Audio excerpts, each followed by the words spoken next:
to Mock the Week. I'm Briain, and joining me and our live studio audience, Shah, Sarah Keyworth and Ed Byrne, Angela Barnes, Hugh Dennis and Glenn Moore.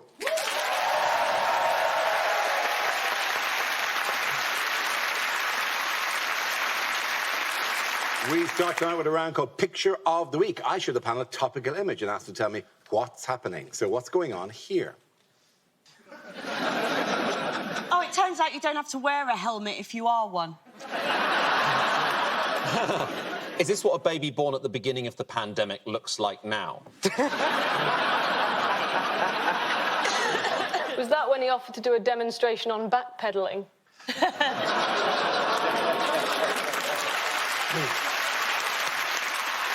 Well, if that worked, then in this case, is this just before the wheels came off?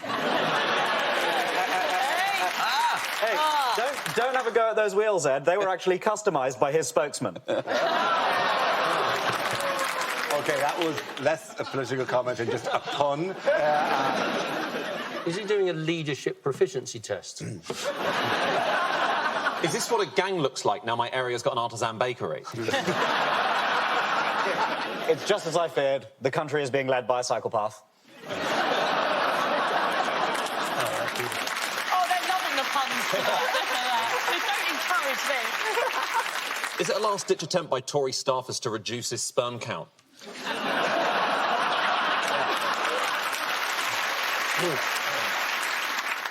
It's good for the environment that he's riding a bicycle, and it's probably good for the country that he's not wearing a helmet.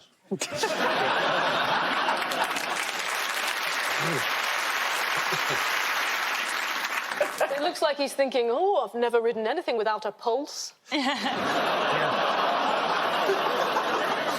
does anyone have the correct answer? It's Boris Johnson, and somehow this photo is leading us to sleaze. I don't know quite how. Sleazy rider. Oh, dear. Yes, this is, of course, UK Prime Minister Boris Johnson. This week, his government has been rocked by various allegations of corruption, and his personal poll numbers have sunk to their lowest ever levels. So what allegations have there been in this nostalgia 90s Tory sleaze episode of Mock the Week? What have the allegations been? It's the word sleaze that really rubbed me up the wrong way. I don't like hearing MPs use the word sleaze, because it's like hearing your dad saying slap and tickle. I love it when your dad says slap and tickle.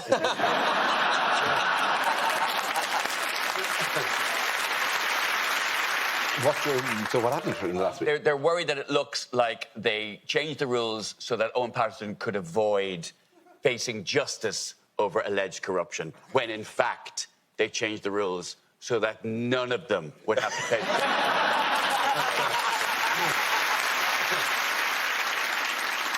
He's been accused of lobbying for a scientific laboratory and a sausage company. Yes. This sounds like the origin stories of a villain who has a radioactive penis. MPs shouldn't really have a second job in the first place. They get paid £80,000 a year before tips. It was all about the timing, wasn't it? It's you get reprimanded for doing this thing, and now we're going to sort out the appeals procedure. It's a bit like, there's nothing wrong with a woman saying she wants to start a family, but it's a bit dodgy if she says, I want to start a family to her husband the day she gets back from a boozy work conference. It is a bit like saying, in hindsight, I should have legalised cocaine 6 weeks before my birthday party.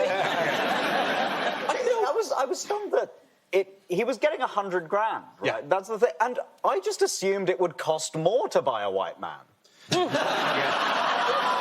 thing is,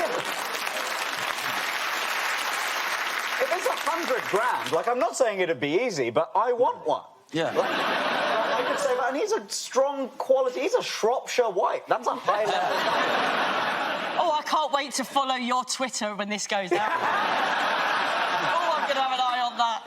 When you think about it, the fact that he resigned, you know, stating that politics was a cruel place, he got Randox, allegedly. Randox was awarded nearly £500 million worth of contracts by the government, and he only got 100 grand. I mean, he should just step out of politics for shame at being such a bad negotiator. Why were Conservative MPs particularly angry over the Owen Paterson affair? Because they were sorry they didn't think of it themselves. They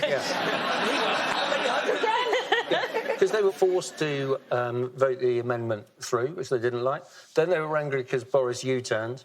And then they were angry because Boris missed the debate. So, about sleaze, which he had caused. And he said that he was in Northumberland and he couldn't get back because there wasn't a train that would get him back in time. But not true, is it, that he couldn't have got home from Northumberland on a train? He could have done the tried and tested method and offered the driver a peerage, couldn't he?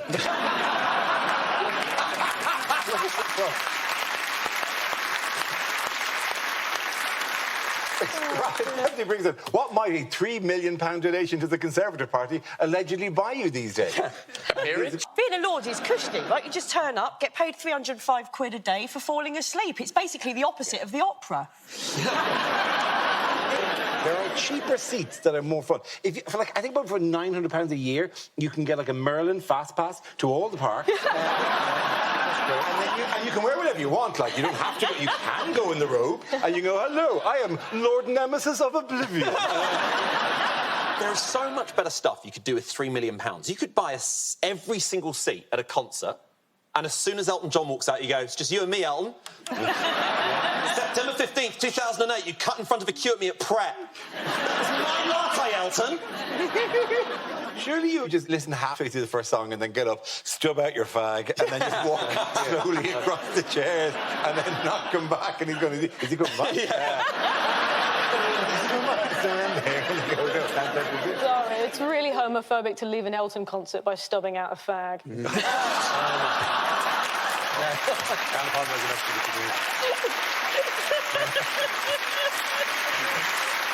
I was the only one who could make that. Yeah.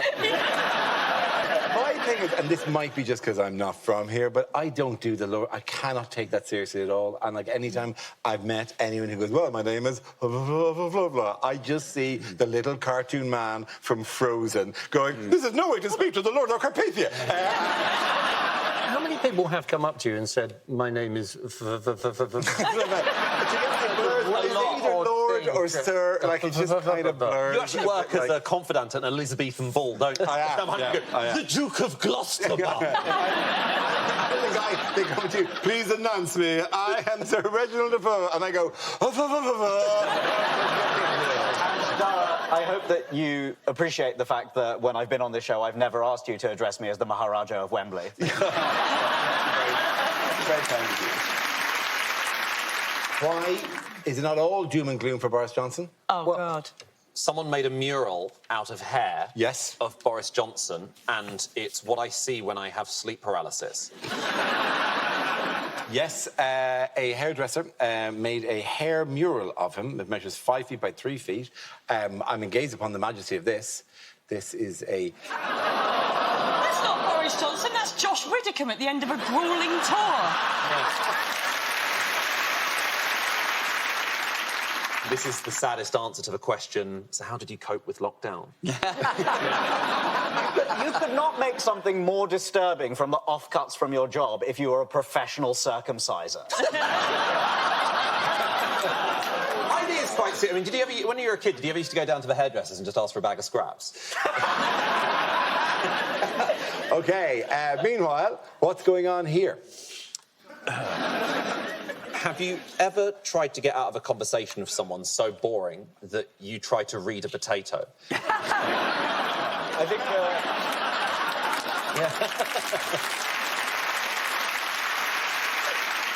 To be honest, he's probably going, yep, you got me, I just robbed this house. I think he's saying, well, the dogs had puppies, I'm off to the lake. In many ways, Keir Starmer's actually quite a lot like Santa Claus, because he wants to give people nice things, but the problem is that no adults believe in him. It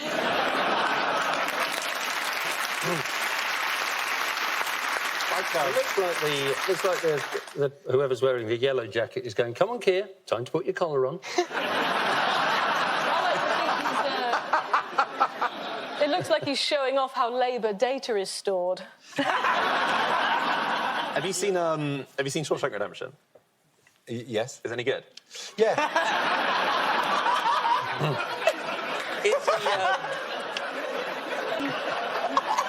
Is he just trying to be as popular as the Conservatives and he's off to empty a big sack of shit into a river? I think that he looks like he's starring in a sort of rural soap opera or a Keir Starmer farmer drama, if you will. In other news, why might it be a difficult Christmas this year? Shortages. Yeah. And we've already had plenty of shortages. It was literally only a few weeks ago, I was sat for 3 hours in a petrol station queue, and I got about 2.5 hours in and I started to think, do I really need this car wash? At the end of that round, the points of Andrew, Hugh and Glenn. Now we play a round called Sleazy Come, Sleazy Go.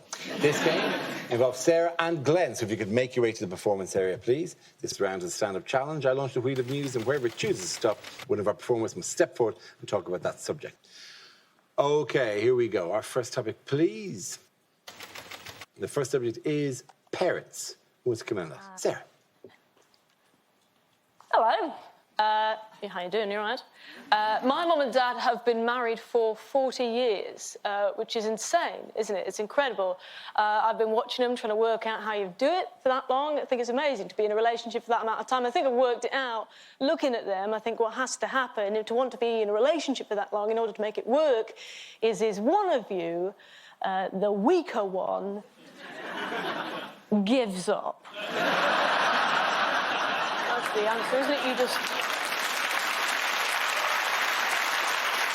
surrender to the other person. That's what you do. You say, of course, whatever you think, I think. Whatever you do, I do. That is the answer. My dad has completely given up on life. He's happy, he's content, but he's absolutely gone. Like the most recent time, I went home, I walked through the front door into the kitchen, I found my dad on his own, and he was just staring at a lasagna. And I popped my head around the door. I said, hiya, Dad, are you all right? And he looked up and he went, oh, yeah, I'm all right. Hello. Yeah, I'm just having a look at my lasagna. And I went, oh, all right. And he went, come and have a look. And I did. I went over, and I have to tell you, it was literally just a lasagna. My mum will never give up on anything in her life. My mum is the strongest woman I've ever met in my life. She's incredible. When I was 5 years old, my mum had cancer, and she's completely fine now. She's absolutely fine. The only way it's impacted her life, she had to have a breast removed, and then she had it reconstructed. And all that means now, it just means that she's got one impeccable tit. And the other one is 68 years old. Think about that. That's a double act. It's not fair, is it? Because it's a 23-year-old and a 68-year-old. It's not. The 23-year-old knows that she's a cracking tit. She wants to be out. She wants to be seen all the time. It's like the 68-year-old is sat next to her like, well, you know, some people say that we look like sisters.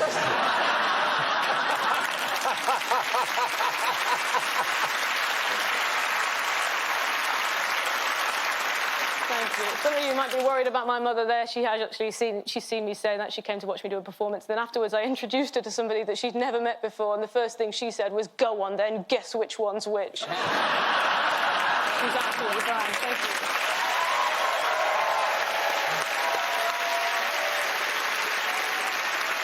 OK, that leaves us with Glenn. Let's see what your topic is. Let's spin the wheel. And the topic is manners.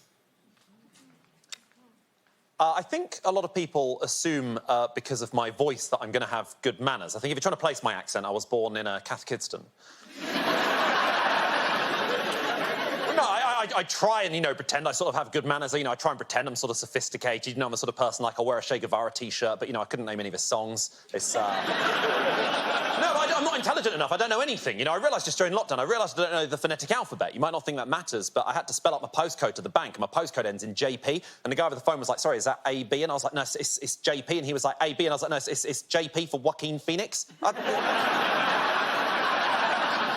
feel embarrassed when I'm around people more intelligent than me, and I mean that real deep-rooted childhood embarrassment, like when you accidentally call your teacher Dad, instead of Daddy. I think that was the worst.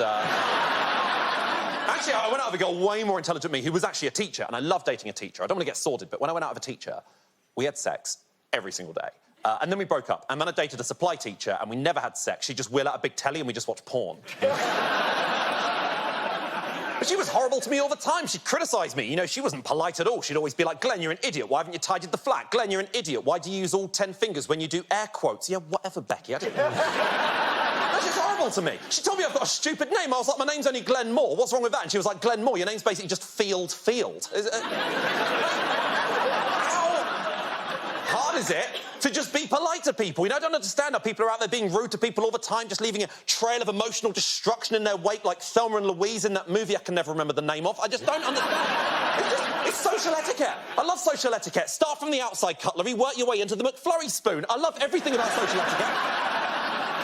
I couldn't believe how rude she was to me. It was just unnecessary. She took me out to this restaurant to break up with me. She was horrible to me all the time. And she told me she wanted to break up with me. She said I was too polite, too formal. And she said that to me right in the middle of Wagamother. Just... Thank you very much, Glenn Moore. At the end of that round, the points for Sarah Keyworth. Come on back. Our next round is called If This Is the Answer, What Is the Question? On the board are 6 categories. Sarah, which category would you like? Please, could I have home news? OK, your topic is home news. The answer is over 300,000 a day. What is the question? Is it how many times do I get asked, are you a boy or a girl? Is it how many tablets does Joe Biden take? Is it what is the insurance premium now on the average Alec Baldwin movie? Is it how many miles was considered essential travel for a Tory MP during lockdown?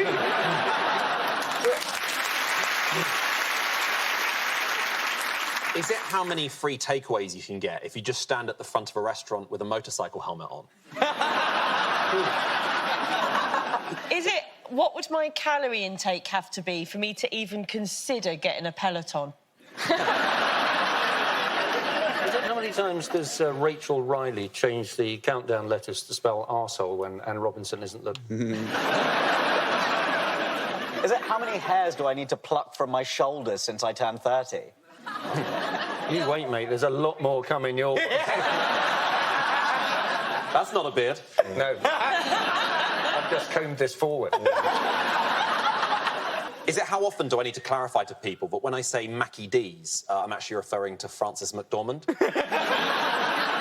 How often does Ole Gunnar Solskjaer think, I'm sure it will be fine? And you have the correct answer, please? Is it how many booster shots are being given out? Absolutely right. Thank you very much, Ed Byrne. Very good. Yes, the question I was looking for was how many booster shots are currently being administered in the UK? This is news that last weekend saw a record number of COVID-19 booster vaccinations given as the government attempts to keep people safe over winter. How do you think the rollout is going? Well, my mum tried to book her booster jab the other day and the site kept crashing. It's like Glastonbury for pensioners. It's all the work of the vaccine minister. Who do you know who the vaccine minister is? And I genuinely don't expect anyone to get this. In the greatest case of nominative determinism, it's Simon Jab in the arm. I think I know this. Is it Lord Of the Hampshire Yeah. Is it just a creepy guy they found in a nightclub? Maggie Throop. Maggie Throop? Maggie Throop is the vaccines minister. Kind of nominative determination, because you kind of make that noise when you get... Maggie Throop is a vaccine minister. Maggie Throop has not done any interviews or press appearances or any public communication at all. To the extent that if you Google Maggie Throop, other Maggie Throops come up in America. She sounds like, and slightly looks like, one of the love interests in a Wallace and Gromit movie. Maggie Throop does have that. Oh, Maggie. Kind of a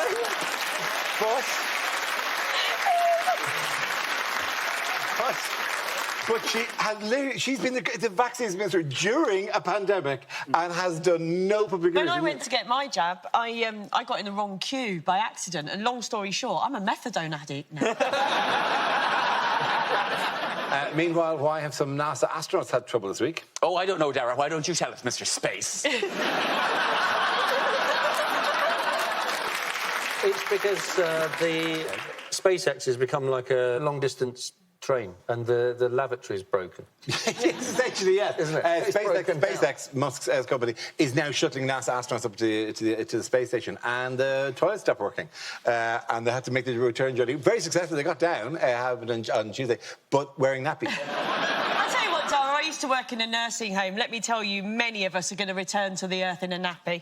The nice thing about it is it's given us new euphemisms for going for a number 1 or number 2, because it's like, oh, are you going for a one small step for man? It's like, no, I'm going to go for a giant leap for moon. I struggled trying to hold it in. For a journey from space to Earth, I once nearly shat myself a mile away from South Mim Services. Would you do it as you were just working at your desk, if you're wearing a nappy? Or I mean, that's what I've been would you doing. find, like, a quiet corner of the room and just stand there and just sort of quietly salute? Are you saying that in a weightless environment they would go, I am just going behind the console? And they go, don't look at me! Don't look at me! Don't look at me! Look up at the stars! Look at the stars, not at me! We left 96 bags of poo on the moon. 96? 96 bags of poo on the moon. That sounds like... 96 bags. 96 bags of poo on the moon. I mean, just to fill the long, boring journey back to Earth.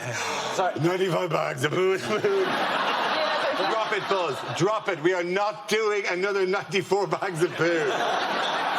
Does, you know this, does poo kind of degrade on the moon? Is it still there? What happens to poo? No, it get vaporised by the cosmic radiation stuff. It's not still as this pristine Neil Armstrong-shaped little dirt. It's not just sitting there like a Mr. Whippy thing, just perfectly... Is it not?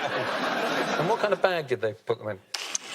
Come on, Mr. Science. This is not really... I bet Brian Cox will be able to answer these questions. I think it'd be great. I think it'd be lovely while Brian is there going, picture the billions of stars. And you're going, what kind of bag did they poo into? At the end of that round, before you say that, there and ahead.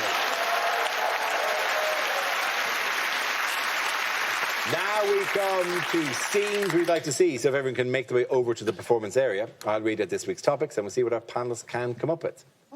OK, here we go. The first subject is things you wouldn't hear in a school assembly. Don't forget that the new after-school club, Coding Privacy in the Dark Web, starts tonight with the caretaker in the basement. Of course, all students are eligible for the Duke of Edinburgh Award, but only the sixth form girls can apply for the Duke of York Award.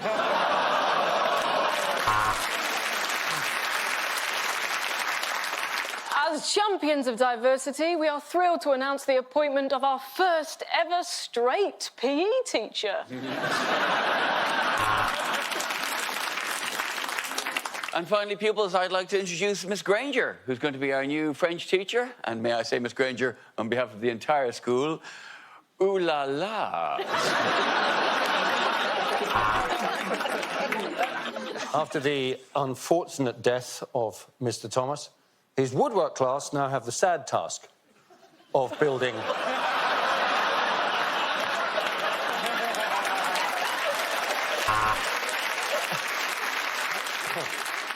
And just as a reminder, that parents' evening is in 2 weeks. So, orphans, time to find yourselves a date.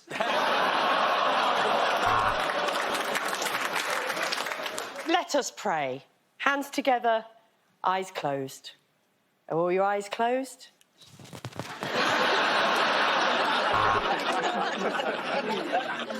And this morning, unfortunately, Marcus Rashford was declared match fit, so no lunch. So don't forget, if you've got a fit mum, ask her to come on the class trip to Paris. Have you boys been masturbating over the new French assistant? Well, why not?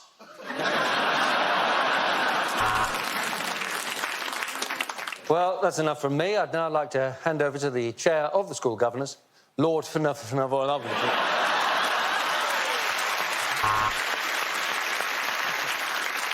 As a reward for this year's outstanding GCSE results, I will reveal which of the teachers have boned. And best wishes, of course, to Year 7's orienteering team, wherever they may be. OK, everyone remember, hands on heads and get on the fucking ground. Okay, all right, yes, settle down. Yes, okay, yes, that's enough now. Yes, it's all very amusing. Settle down. Yes, I know I forgot to wear trousers today. And congratulations to the Science Club, who've just secured a £133 million PPE contract. Right. After the incident yesterday, what's left of Year 11 will no longer be allowed to play Squid Game in the playground.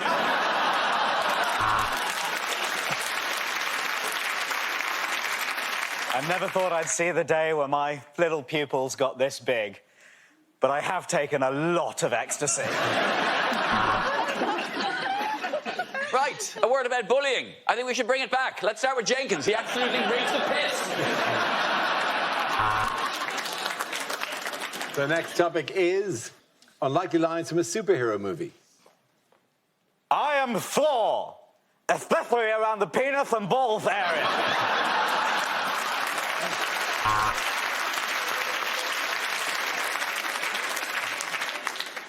Oh my God, it's Spider-Man! Graham, get the Hoover! I am Catwoman.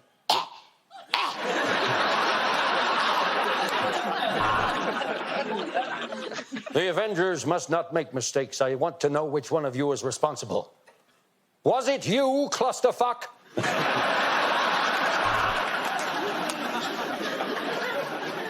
My spidey sense is tingling. But just down the left side of my body. Oh, call an ambulance, quick.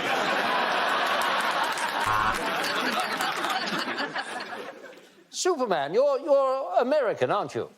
Well, I'm your British equivalent. Reasonably good chap.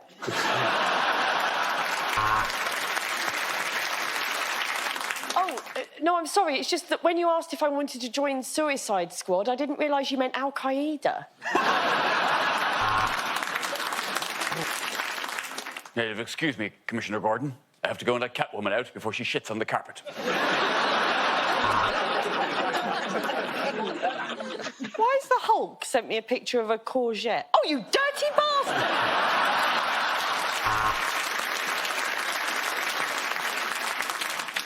Well, that's really wrapped everything up. I don't think we need a sequel.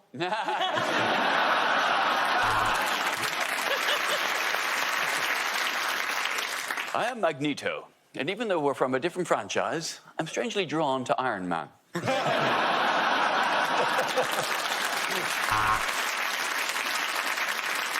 Getting old won't stop me, Robin. Quick, to the Bat Mobility Scooter.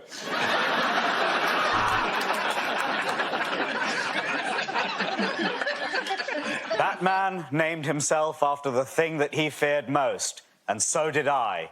Abandonment boy. Wait, where are you going? I, Batman, will take you down, Joker. Send tweet. That's my Bruce Wayne account. Shit. Fuck off.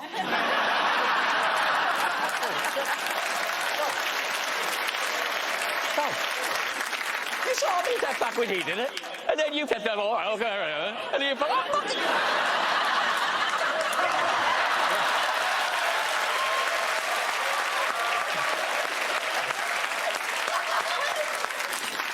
With uncontrollable anger, Ed Byrne becomes the Hulk.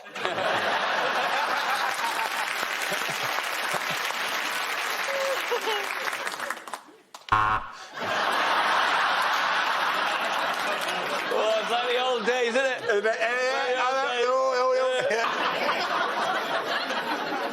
Danger's just over the corner. Fetch me my cape. Oh, God, I'm already wearing it. What am I like? Forget my head of it wasn't screwed on.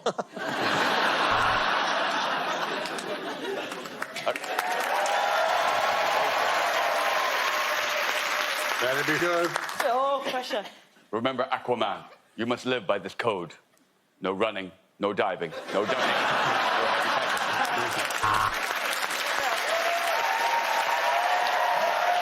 At the end of that round, the points go to Angela, Hugh and Glenn.